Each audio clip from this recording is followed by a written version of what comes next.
I forgot to press start on this. Okay. All right. Yeah.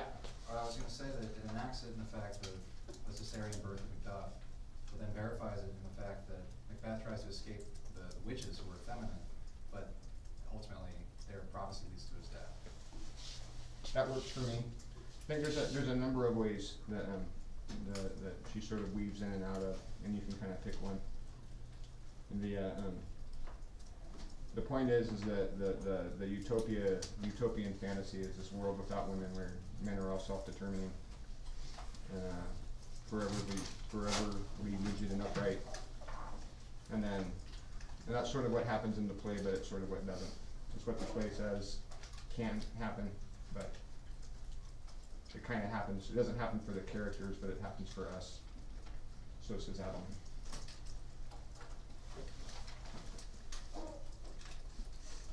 There you are. Yeah. How does the appearance of Burnham Wood for Adelman allude to May festivals? That's sort of a toss-off one. Anyone? Oh, we remember all of the, we remember the May Day stuff and all that nonsense, right? Like a single spring. Yeah, so that's what it usually is. So what did Adelman say about it? Yeah, so how does that complicate the, cause she said that some critics, anytime you see some critics think, there's trouble brewing, that it was like a restoration of fertility or whatever. But she read it differently, right? Because it was a military maneuver. So how does that make it not so much of a fertility thing? Because military is destruction and death, whereas fertility is resurrection and life. Yes, that's the allegedness. Hey. About the take my milk for gall, how is Adelman's different than Johnson's? Did that already get answered? No. Yeah. So basically, Adelman said that like the way that she thinks about it is it's like an attack on Lady Macbeth's like reproduction system, and that it is like turning her milk into gall. And then Johnson's view was that like she's inviting the spirits to exchange her milk for gall, so that like it's poisonous milk. That's what I got from it. Is that correct? Yeah. That's one of those questions she was trying to make you read closely. Yeah. What is the unresolved question at King's Macduff? Wait. It's why did he abandon his family? It's what? Why did he abandon his family? Oh. Why did he abandon his family? Unresolved. I know why he abandoned his family. Does anyone have a family? Sorry, honey. Yeah. Number 14, Macbeth's bloodthirsty masculinity is for Adelman both an extension of Macbeth's will and what? Yes, sir. It's her fantasy of Macbeth's utter vulnerability to her, I think is what it says. Okay, but that's kind of restating the extension of her will, right? So that kind of says that. So we're looking for an or. I said and. So technically you're not wrong. Yeah, you are. It also represents a way to escape her power. Right. Now think about that for a second. Hint, hint. Let that settle in for a minute. Burn in. Oh, ye neural pathways.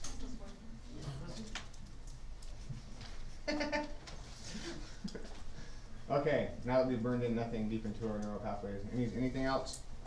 I'm sort of on, so let's get this over with. Alright, let me just record this, this is sort of important. Alright, I will be putting up a document by Friday that will have, half of your test will be an essay component, and I'll have either 4 or 5 questions. You select one of the 4 or 5 questions that I put up and answer it in 500 words.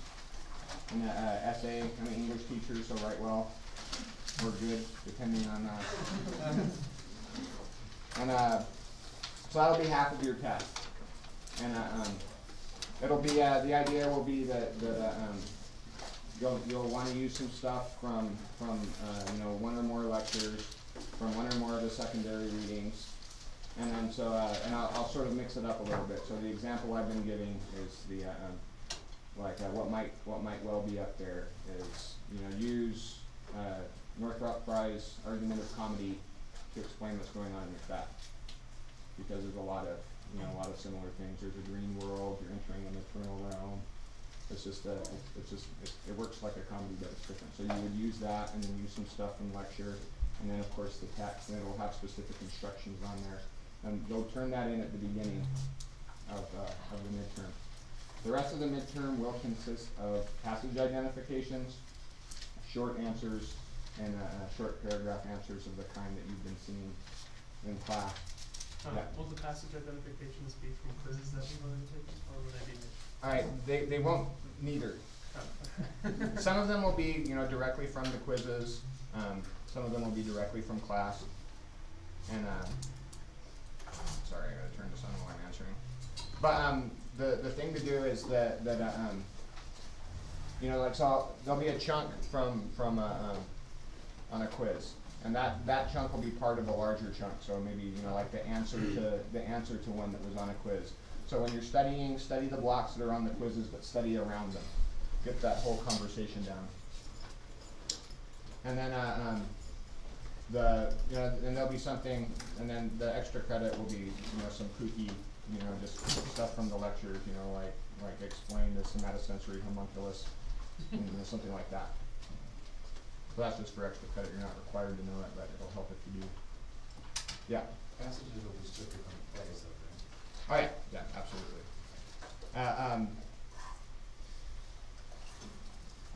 Yeah, I mean, all the stuff from the secondary reading will be sort of a short answer, or, you know, yeah, because I don't really remember any memorable passages. Yeah. So we're given the prompt for the essay like on Friday, like you said, and then we're writing it like at home and then turning it in. The day of the. Yeah. In the PowerPoints, Uh-huh. the comedy, all those will be probably short answer questions too. Yeah. The information. Yeah, I don't expect you to know the stylistic differences between Adelman and Fry. Yeah.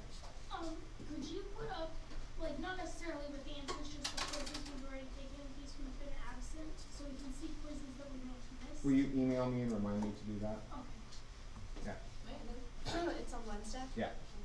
So 50% for the written. And then we'll talk some more about it on Monday.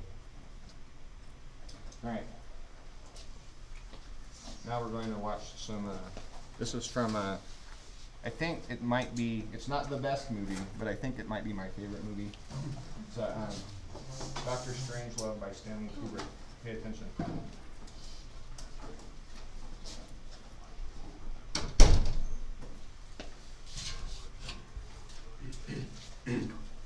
A decision is being made by the President and the Joint Chiefs in the war room at the Pentagon.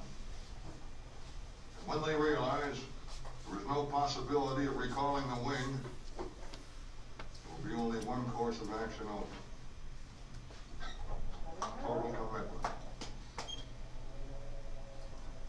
Mandrake, do you recall what Clemenceau once said about war? No, I didn't think I knew that, no. He said war was too important to be left to the generals. When he said that 50 years ago, he might have been right. But today, war is too important to be left to politicians. They have neither the time, the training, nor the inclination for strategic thought.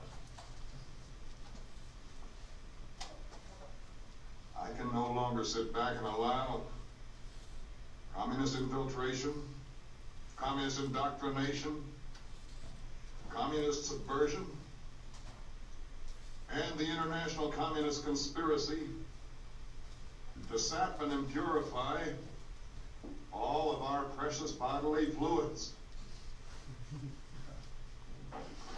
It's incredibly obvious, isn't it? A foreign substance is introduced into our precious bodily fluids. without the knowledge of the individual, certainly without any choice. That's the way a hardcore commie works. Jack, listen, tell me, Jack, when did you first, develop this theory? Well, I first became aware of it, Mandrake, during the physical act of love. Yes, a profound sense of fatigue, feeling of emptiness followed. Luckily, I was able to interpret these feelings correctly. Loss of essence. I can assure you it is not recurrent, Mandrake. Women sense my power, and they seek the life essence. I do not avoid women, Mandrake.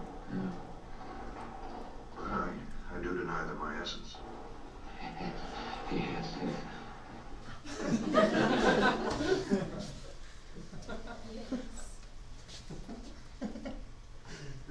Yeah, that's so if you haven't seen that movie, put that on your to-do list as well.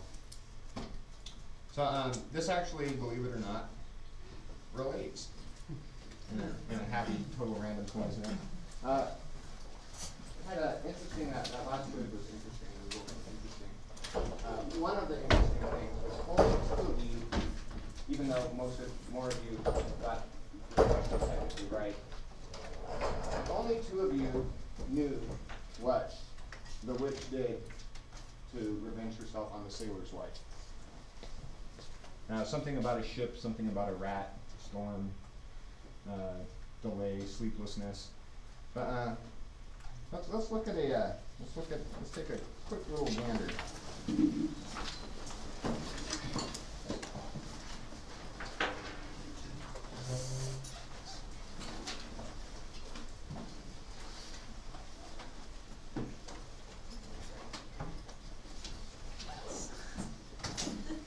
All right, page 7, Act 1, Scene 3. So the first witch read about line 3 here. The sailor's wife had chestnuts in her lap, and mooched, and mooched, and mooched. Give me, quoth I. Aroint thee, witch, the rump-fed runyon.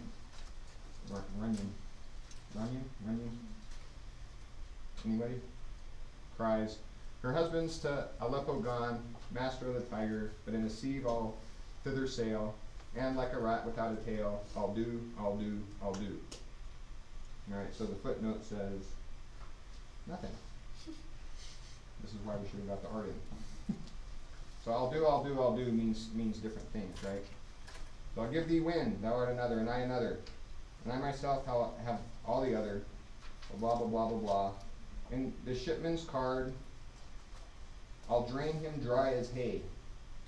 Sleep shall neither night nor day hang upon his penthouse lid. He shall live a man forbid. Weary 7 nights, 9 times 9, shall he dwindle, he can pine. Those bark cannot be lost, yet it shall be tempest tossed. Alright, so what happened there? Something about precious bodily fluids. So she's going to transform herself into a succubus and demask the gentleman, strange love style. So what does that have to do with Adelman? We were going to do the Adelman lecture before the quiz, but because some people had to go, we're switching that. So yes, sir. I was thinking about the virility of men and sort of the representation of feminine and masculine tension in her paper. Yeah, so there's a lot of different ways. She's focusing on the maternal, but this pump, is that a Tri-Sports bottle? You go to Tri-Sports? Yeah. My brother works there. Sorry, I'm just like a monkey. So there's different ways that women can compromise our masculinity. So we were looking in Henry IV Part 1 on about how dependence on women was kind of a problem, right? Do you remember that? Something about Glendower and Mortimer just kind of lounging around, having just fantastic times with his wife that couldn't speak his language. So here it's a little bit different, right? This is sort of a family dynamic. You know, the Macbeths are oddly, I think, kind of happily married. You get that? They seem like a good couple. Not really. I mean, she's not really that sort of threat, though, right? That she's like, oh no, don't go out and fight. You know, just come and lay with me, and I'll sing Welsh songs in your ear. Let me see, maybe. But so Adelman is drawing off of psychoanalytic theory, and not the good hard Freud kind, but the Frenchified 70s kind. So we're going to do a little bit of that because I think it's actually not disapropos. Is that a word? It's not apropos. So the origin of maternal dependence. Let's get our old Oedipal triangle, right? So this is the mom object, and then this is dad, this is the son. The female thing is too complicated. So and then we remember the let's all get ourselves back and you're picturing the baby just in utter bliss, just enveloped by mom, like on this big pillow that provides food, getting us lullaby, rocking back and forth. And then the top it all off because only babies can do this. You can do all of this and poop at the same time. So it's just sheer bliss. And then our the proverbial dad comes home. The proverbial dad actually do this at home.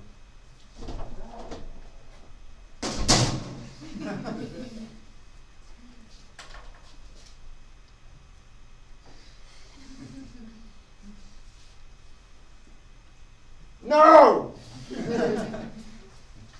Rips the baby from the breast. And this is the origin of law. This is your first encounter with the man. It's also the birth of desire, because before this happened, you didn't know that you wanted that object. It was just there. But now, since it's been forbidden, you've gone from just a need, like sort of the relationship that a parasitic plant has with a tree, to a good, honest, interpersonal relationship and desiring someone or something. And it was, the act of love. So we know that we sort of hate our dad for the rest of our life because of that. But not only because something happens when you grow older, and you're a guy, especially if you're in a position of power. You start kind of understanding dad's position, and through one of my favorite Freudian concepts, and one that's held up very, very well in the waves of anti-Freud, the decades of anti-Freud that have followed him. And my German's horrible. Not Dranglichkeit. You want to speak German? All right, I pronounced it perfectly. And the good cognitive version of it is called reconsolidation. So I'll use reconsolidation. I'll write down the word.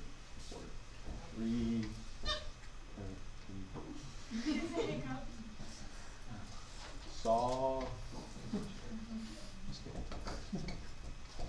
All right. So what this does is he formulated the theory early in his career, and the idea is that that a later event can make you interpret a prior event as something different than. So his version was his patient Emma was when she was 9 years old. She walked into a grocery store and she was sexually assaulted. We'll call it a mild sexual assault, if such things can be mild, by the grocer who groped her through her dress. And she was 9 and she didn't understand what had happened. And then later she goes back to the same grocery store and walks in and then just kind of freaks out a little bit, doesn't really know why, but feels guilty, like she's sort of asking for trouble by being there. So she feels there's this component of shame added, and she leaves, but she's not groped again. And then years later, when she understands sex and groping and this sort of thing, she just happens to be in a different grocery store, and she hears two grocers laugh. Now, when those two grocers laughed, it triggered a series of events in her mind, and all of a sudden, for the first time in her life, she was actually sexually traumatized, right? And it was because it was after the fact, so she didn't actually experience trauma, although she experienced the event. It wasn't technically a trauma until it was framed as such. And that's called, that's traumatic, not Krankheit. Now this also can work as in comedy. This is the whole idea of, remember we talked about Menandrian comedy? And so it starts off with the young nobleman goes off, gets drunk at the festivities, and goes and rapes somebody. And, that's not cool, but it turns out to be a happy ending because they get married. So that's the same mechanism, that the marriage all of a sudden converts, a brutal act of sexual violence into a charming prelude to a happy marriage. All right, everybody with this? Questions? All right, good. I'm getting better at explaining this. So, through a similar mechanism, later on through life, when the boy starts wanting to become more independent and wants to be less reliant on other people, because that's what we're supposed to be, as Lady Macbeth keeps pointing out to her husband. We're not supposed to be dependent and infantile and womanly. We're supposed to just go out and hack and hew, right? So then we sort of we recast what had happened here, and all of a sudden the no, instead of being the thing that ripped us from the enjoyment of our mother's body, it protects you from your mom's, as the French say, jouissance, which is this desire to baby you, to keep you from growing, to smother you, to infantilize you, to make you, subject to her and just her little toy. And now, some people are into this. From what I understand, the diaper baby fetish thing is alive and well. Because I only know that because I follow Octomom a little bit, and she was in some spreads involving that. Not that I was looking at the actual thing. I was reading about her having done that because I like anybody like celebrity gossip blogs? Okay. I got a couple of fellows out there. So then the mom becomes this source of terror and anxiety, right? And then so this can manifest in different ways. So this discovery puts the young man on the side of the law. The mother, he sees, is opposed to the law. She wants to de-man you and turn you back into a dependent baby. So to assert your manly independence, you must reject the mother and all motherish behavior exhibited by everyone. But why do they want to reject the mother if they want to be a farting baby on a pillow? Well, because you don't want to be a farting baby anymore. You want to be a man. Why did that change happen? Because you're just growing along and you're getting indoctrinated in masculine society. You're hanging out with your dad. You're going out and shooting Scotsmen. And, That's just the thing to do. Mm-hmm. So it's And mom's like, "Don't come home all bloody. I have to wash your armor." Nag, nag, nag.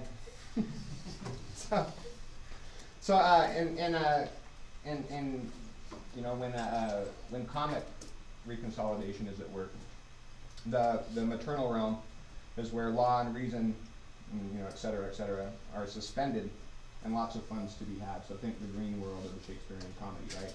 We remember how it's explicitly associated with, they're going to Lysander's dowager's house, right? And they're leaving the law, they're leaving the father. This is where anything goes, and reason and law and everything just kind of goes flying out the window. And it's a great place to frolic around and play. Now, And then we saw a little bit, kind of a halfway between in Henry IV, Part 1 of the maternal realm, right? Again, we very much associated with, you know, and Falstaff says that we obey the moon. And we talked about how Henry was sort of imitating the moon in his speech, but it's feminine, and it's the feminine realm. But you know, in comedy, that's a good thing, because the anxiety gets all put together at the end, and it was just sort of a little bit of fun anxiety instead of the sort of nightmarish world. Because in traumatic reconsolidation, the maternal realm is a psychotic realm where there's no law, external or internal. Your conscience fails you. The protective law fails you. You know, the king is dead. To protect you from the dominant, the sort of cannibalistic, smothering mother. Like who's kind of like that in Macbeth? Just psychotic, lawless, bloodthirsty. I can't think of her name. She's a minor character. Well, I guess we'll just have to lose that. So this is the underlying logic of the general fear of the feminine for unmanning you. Now we'll go back to Freud again just for a little bit in his very fun essay, short essay, worth reading, called Taboo on Virginity. He explains the precious bodily fluids logic, and he calls it fear of flaccidity. And he's studying one of his neurotic patients, and about, you know, like very tight and upright, and then he reads it back into you know, medieval literature and stuff about these threats of women's sexuality, you know, being tied in with exactly the loss of essence that you experience after the sexual act, the flaccidity, and like never wanting to engage sexually because, you know, to engage sexually means to rid yourself of your uprightness, your moral uprightness. And so we're going to get a boatload of this in Measure for Measure with Angelo. So I won't go too far into it now. But yeah, because acting upright and rigid keeps one from feeling drained, empty, powerless. It's a good thing I interpreted, fortunately, I interpreted it correctly. Precious body. Had any of you never seen that before and thought it was like a serious war model? I guess no, it's dialogue, speech. I did for like 2 seconds, and I was like, it's called Doctor Strangelove. I shouldn't have told you because it's it's a great scene. The guy who the guy that was playing that We'll take my Strangelove class next semester. So Adelman is the fantasy of Macbeth. This world is, you know, the thing that she's going for is a world without birth, without mother, without, you know, any women at all, and so it's just a completely upright world that you're trying to get to, because you're always dependent on women for one thing or another, you know, and it all starts with your mother. So that was supposed to be before the quiz. So now imagine we're taking the quiz. I don't think it would have helped much. Oh, we didn't go over the quiz. Should we do that real quick? No? You're over it? Okay. Yeah, come on. Seriously. How, according to Adelman, does Macbeth replace the dangerous maternal origin?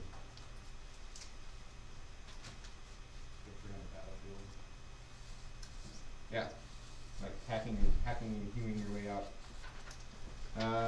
For Adelman, the death of the blank figures in the fall into the maternal realm. Father. Uh-oh. For Adelman, what is required for Macbeth as well as Macbeth for the father to fully be restored to power? Now maybe this lecture would have helped. Yeah? Yeah. Yeah, the complete elimination of all female anything. Macbeth's bloodthirsty masculinity is for Adelman both a way to escape Macbeth's power and what?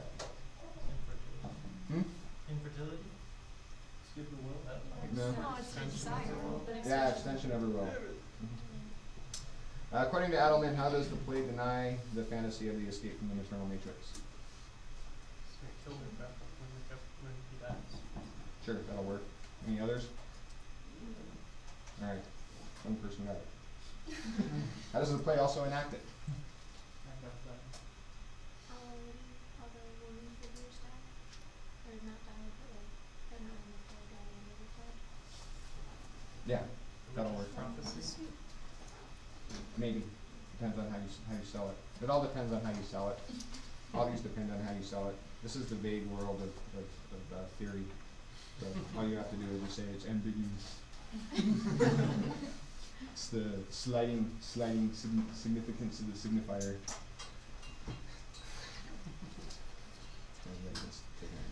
How for Adelman does the figure of fortune in the bloody man's description change the stakes of the battle between Donald and Macbeth? Right, makes it Macbeth against woman because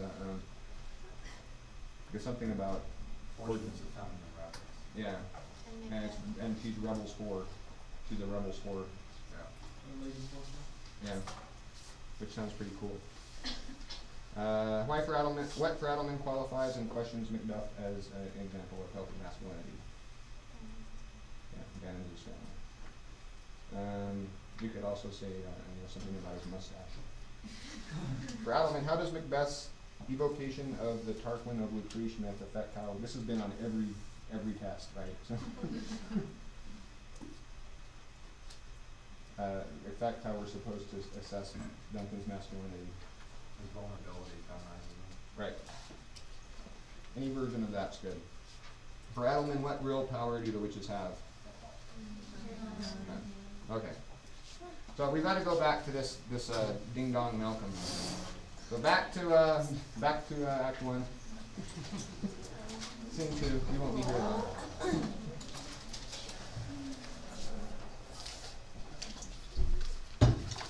All right. So we talked about the sergeant's relationship to Malcolm and how Malcolm is dependent in arms on the sergeant, but he's not dependent for information. And the conclusion that we, and by we I mean the royal we, reached was that unlike his father, Malcolm is no moron, though he might be a bit of a wuss. Now let's jump to page 70, 4.3. This was the question on the test that tested if you read the play or just watched the movie, because this was all cut.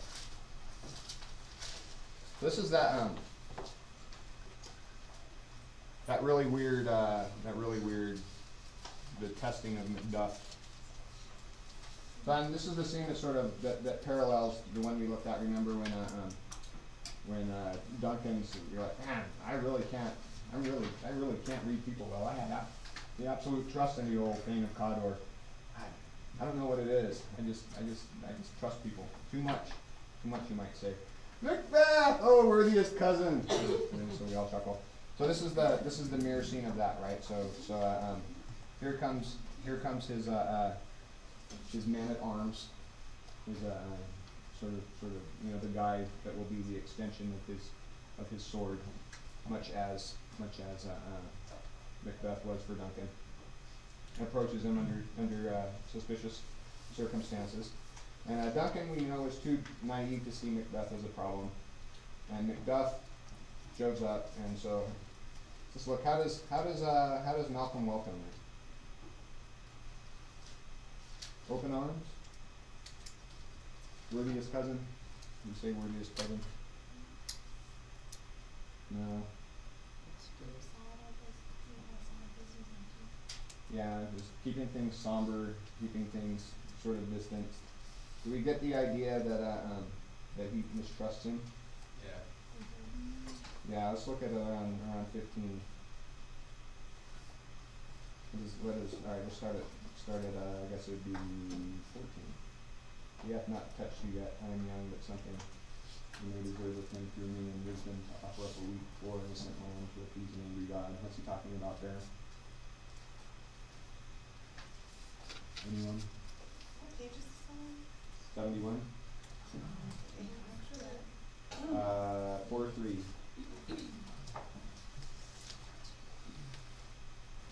Well, let me tell you. I'll tell you all about it because we have too many boatloads of stuff to get through today.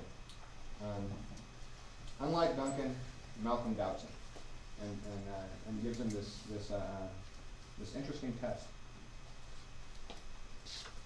And let's go turn the page to 945, same scene, same act.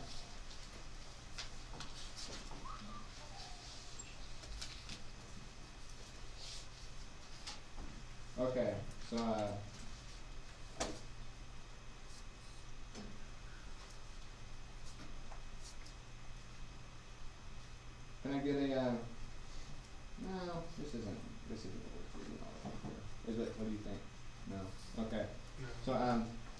idea here is that, and this was on the quiz too, some of you got it.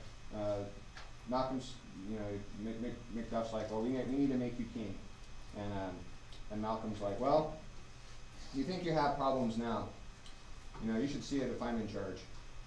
You know, all the particulars of ice so grafted that when they shall be broken, black Macbeth will seem as pure as snow, and the poor state esteemed him as a lamb being compared with my confineless arms. And Macduff's like, oh, no, you couldn't possibly be worse than Macbeth. Oh, I grant him bloody, luxurious, avaricious, false, deceitful, sudden, malicious, smacking of every sin that has a name. But there's no bottom, none, in my voluptuousness. Your wives, your daughters, your matrons, and your maids cannot fill up the cistern of my lust. And my desire, all continent impediments would overbear that did oppose my will. Better Macbeth than such a man. So in other words, I will take all of your women, and if you say anything about it, whack. So Macbeth's like, what are you gonna do? We've got plenty of women. We'll just, we have willing dames enough, he says, to quote him. I don't know. Well, all right. Well, but there's this other problem. I have this avarice, as we turn the page. And then Macbeth's like, oh, I want all your stuff, and I'm gonna take it. And if you try to stop me, I'll kill you. Macbeth, what are you gonna do? Yeah, you know, kings, you know, we all know kings have their whims.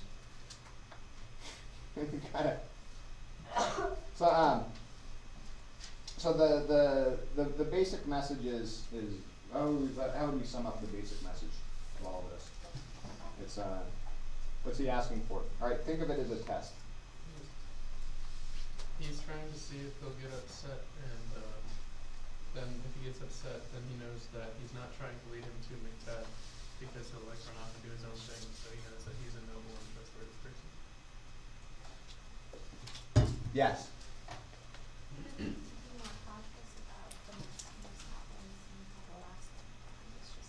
So how does Macduff initially, like you were, I think I'm going continuing what you were saying.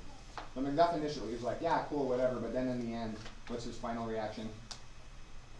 Got it. Yeah.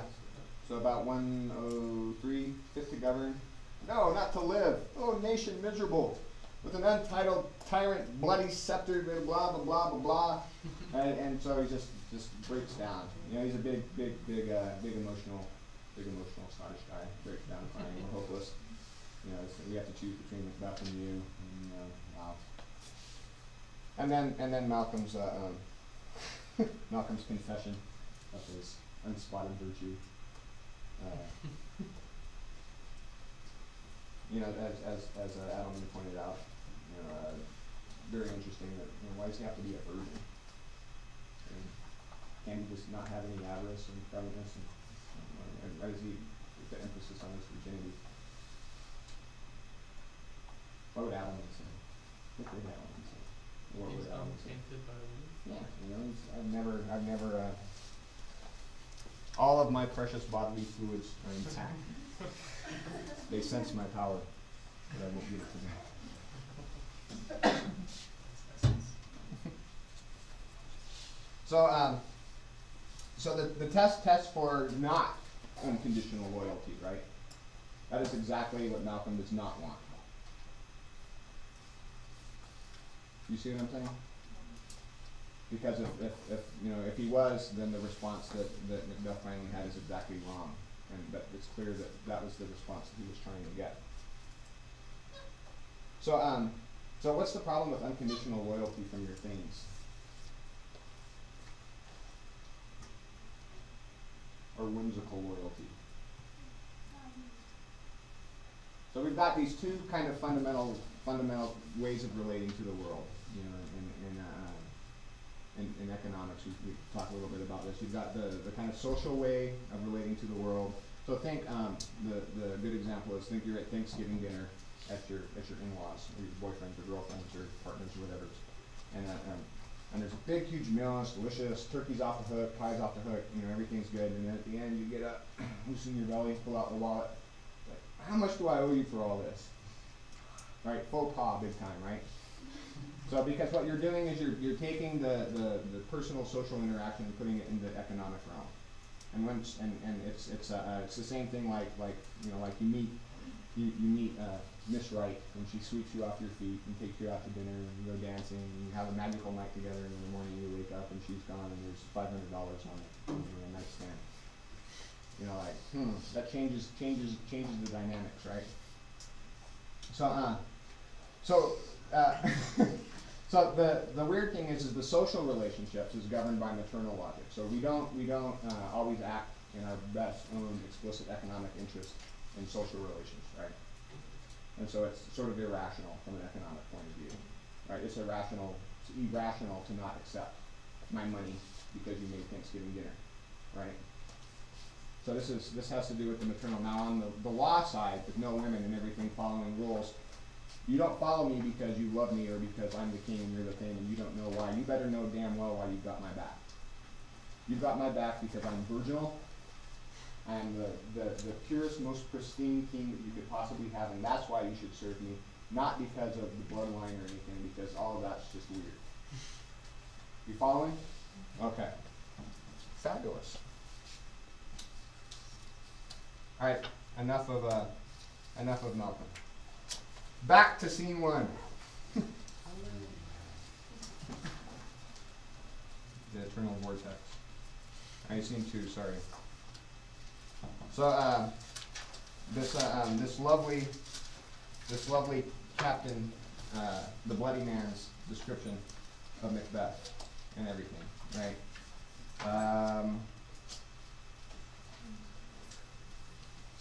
Doubtful it stood as two spent swimmers that do cling together and choke their art. The merciless MacDonwald, worthy to be a rebel for that. The multiplying villainies of nature.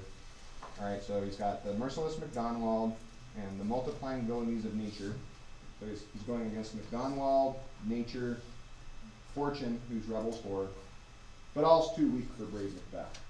And he's going against nature, the mighty MacDonwald, and fortune. All feminine figures to sit on.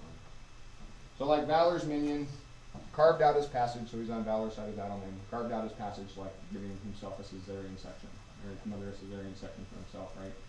It's the image that Adelman used. And seamed him from the nape to the chops, as they performed cesarean sections, and women did not survive cesarean sections in early modern Europe. I mean, they did, but sometimes people get hit by meteors too. So who wouldn't want this guy to be in charge, right? He sounds great. He's not dependent on anybody, kind of what Hotspur always wanted to be. He's not a moron like Duncan, but maybe he's an idiot, right? I mean, we see him, idiot. Do you recall what the idiot did?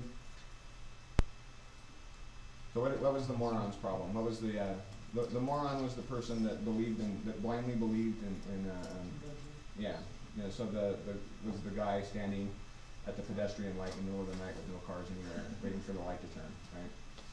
And then so the idiot was the guy that was how was your day? Oh, I just got this gas, and so so he's just so obsessed with with his own world that he's blind, that you get disconnected from social conventions, right? Like you're just in your own world, and you're just like Kanye West, right? Like getting confused at the fact that everyone's obsessed with you does not mean they give a damn about your emotional problems, right? And so we've got a little bit of this, maybe, I don't know. It'll be on your test. Just kidding. So I mean, and thinking back honestly, if he just killed the king and then was cool, and that was it, would anybody have said anything? I mean, do these guys have real high standards for kings? I mean, probably if he just wasn't going around killing everybody, hey, why not, So we have these accounts.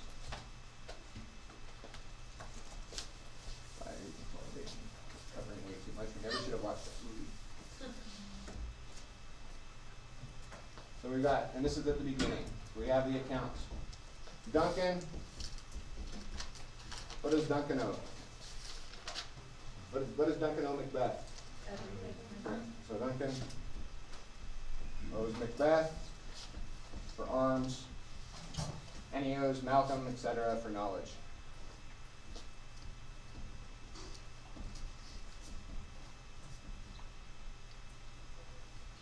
Malcolm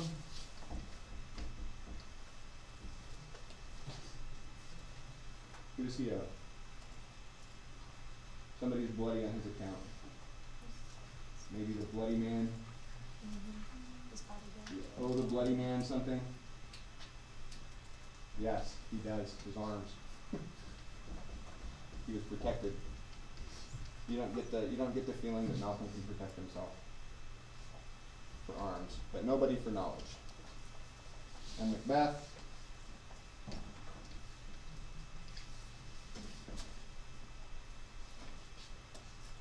fortune? No. Nature? No. King? No. Valor? Maybe. But Valor's a guy, so that's cool. And we know even Duncan is ambiguous.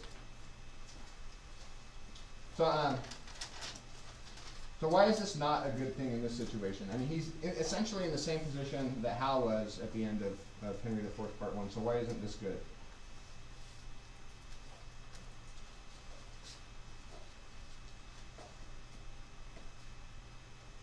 Because he has all the qualities of a person that should be king, but he's not. So Yeah. it's a great conflict. I think that's as good. I do not have a better answer. I don't know. I'm going with Blake's.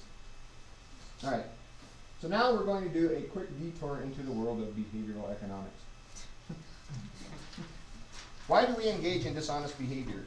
And by dishonest behavior, I mean cheat, lie, steal, murder the king, jaywalk, that sort of thing. Self-interest? Self-interest. Yes. So the University of Chicago economist Gary Becker famously formulated the SMORT formula. SMORT means simple model of rational crime.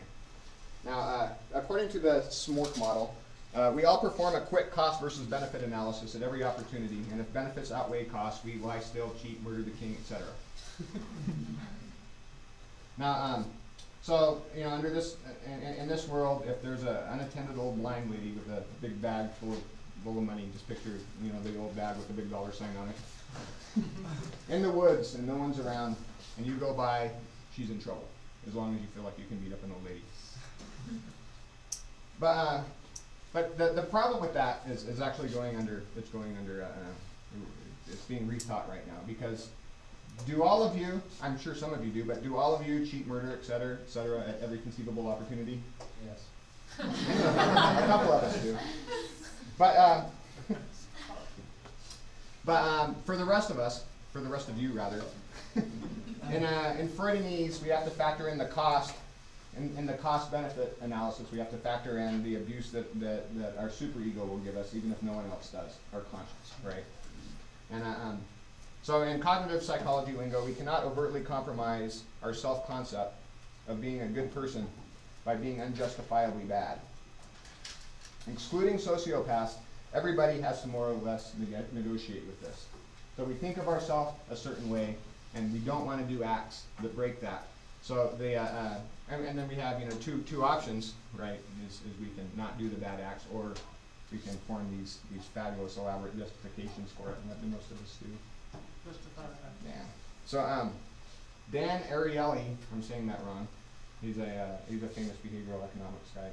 He's pretty cool. He ran an extensive lab test on cheating behaviors and general dishonesty. So the test was that you would solve these mathematical matrices, and then count how many you got, and you got, say, $5 for every one that you could finish in 20 minutes, and then you go and shred your the answer sheet, and then go and report with no proof on and get your money. And so they ran a control group to find out just how well people could solve it, and it's a statistics thing. So when you cheat, and then they repeat the test under different conditions to see if you're more likely to cheat under different conditions, right? So almost everyone cheats a little, and almost nobody cheats egregiously. but cheating behaviors vary considerably under different circumstances. Things that reduce propensity to cheat. Signing an honor code immediately prior to the act. It has to be immediately prior to the act. Trying to remember the 10 Commandments immediately prior to the act. For some reason, the presence of pictures of eyeballs. So, right. The guy thinks that this means that when we get reminders that we are good, honest people, and that self-concept, that we are less likely to cheat, break the law, steal, murder the king, etc. But and then there's some weird things that do not encourage cheating, like when they made more money at stake, people cheated at the exact same rate. And absence of overt punishment did not make it anymore. So blind people, for instance, are less likely to be cheated by cab drivers than the sighted, so far as taking extra long routes. And in one of their matrix tests, they paid a guy to ask before, and the whole group was sitting there. He says, "Hey, what do you guys do, just to keep people from saying I solved them all, and then just going up and taking all the money?" And they're like, "Oh, just do whatever you want." Didn't affect it. So it's not. And then if someone identified as an other, so they were at we'll say they were here, and then the person overtly cheated, in the middle, just got up after 2 minutes and shredded it and went and just said really loudly that I finished them all, and so obviously cheated, right? But if he's wearing an ASU sweatshirt instead of a U of A sweatshirt, you're no more likely to cheat because you're like, oh yeah, that's what those bastards at ASU do. Things that do encourage dishonest behavior: opportunity, of course, stress, cognitive load, studying, math, this sort of thing. Like we talked about, bad luck, getting ripped off, repeated thwarted temptations throughout the day. If you're on a diet and you've been going all day not cheating on your diet, you're more likely to cheat at the end of the day. Seems like you've got a tank of resistance and it drains. Wearing knockoff sunglasses. If you're wearing fake Gucci sunglasses, you're more likely to cheat. Yeah, right. But you've got to know. You've got to know. Even because the test they did, they were actually real, but they told them they were fake, and they cheated more. And then when they thought they were real, they cheated less than normally. Now, why is that? Because it's a slippery slope, right? Once you're cheating at all, it's easier and easier to, right? Isn't this fabulous? So engaging in any dishonest behavior prior to the act. So he calls it the "to hell with it" factor. Like if you're on your diet and you eat one little bite of cake, and then the whole cake's there, it's "to hell with it."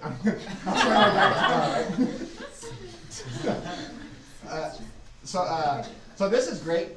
Buying organic foods before the act makes you more likely to cheat. Anything that you feel is doing good in the world. So if you help an old lady across the street and you start feeling better about yourself, your tank gets overfull, so you can just go and knock somebody off their bicycle and you still feel great about yourself because you just you've got the balance.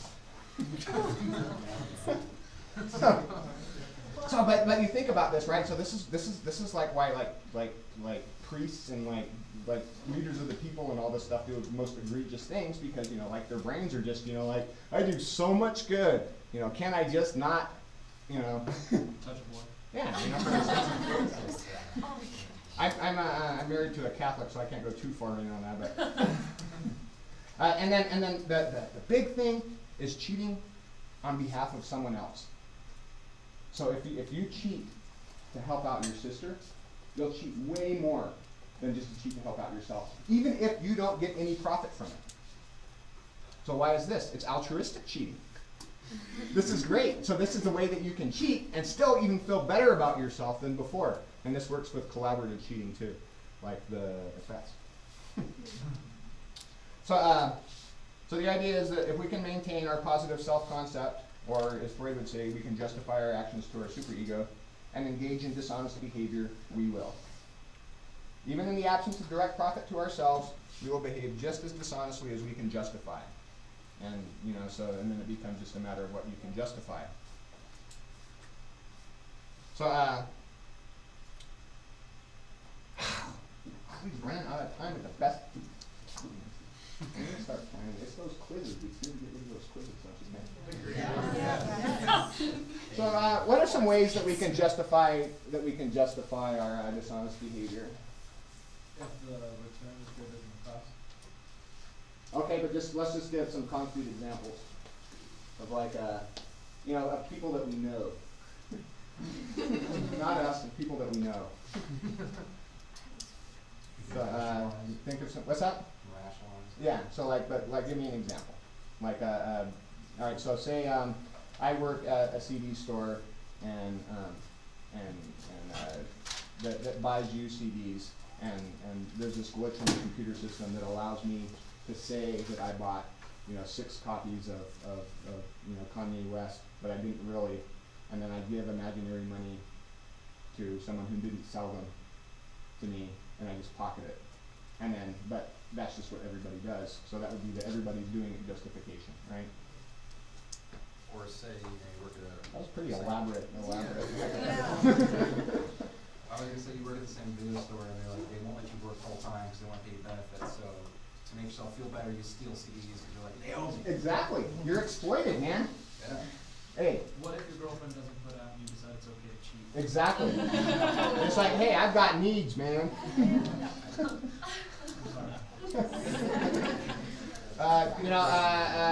Insurance fraud. How would we justify insurance fraud? They're thieves. The insurance company. Right.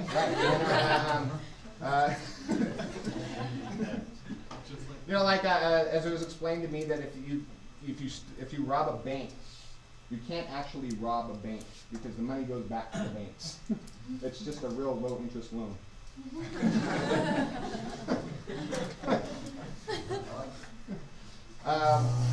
Well, I've already started. I might as well follow through with it, right? This is the. I think we could call this the Macbeth.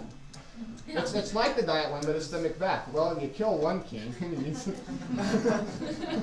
Can't stop now. Yeah. That was the.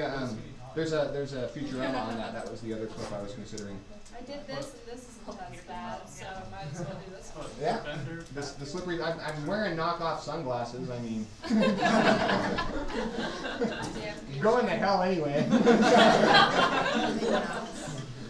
And then of course the big one that's really apropos to our gift economy is I deserve it, which is the one that Boyd kindly gave us. It's just it's like, man, I have been out here hacking and hewing all day long. I've got all of these heads. I'm covered with blood. You are just sitting there with your stupid little frou-frou son, and talking about, I'll give you this reward. All right, take this reward, buddy. I deserve it. All right. And as long as we attempt to justify it, no matter how ridiculous, we're not sociopaths. So the thing that we're going to look at on Monday before we do our little quiz review is, are the Macbeths psychotic? Or do they justify their behavior? If they justify their behavior, they're not. They're just like us. Alright, let me give you your quizzes back. Maybe Lady Macbeth realized she was psychotic.